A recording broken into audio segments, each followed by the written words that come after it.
আসসালামু আলাইকুম। আমরা এখন আছি আগ্রা তাজমহলে। এটা হলো আমার তৃতীয় পর্বের তাজমহল দেখার। গেছিলাম রাজস্থান আজমির শরীফ।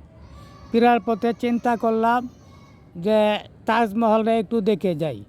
আপনারা অনেকেই জানেন ইন্ডিয়াদের জন্য লোগা 50 রুপি, আর আমাদের যারা আছি পাসপোর্টধারী হরেনিয়া তাদের জন্য লোগা 750 রুপি। উপরে উঠলে নিচে দেখলে লাগে 550 রুপি।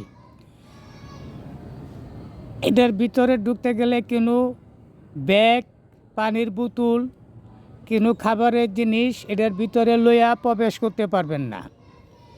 শুধু ওইগুলা লকে থুয়ে যাইতে হবে, নাইলে এটার ভিতরে আপনাদেরকে নিয়ে যাইতে দিবে না।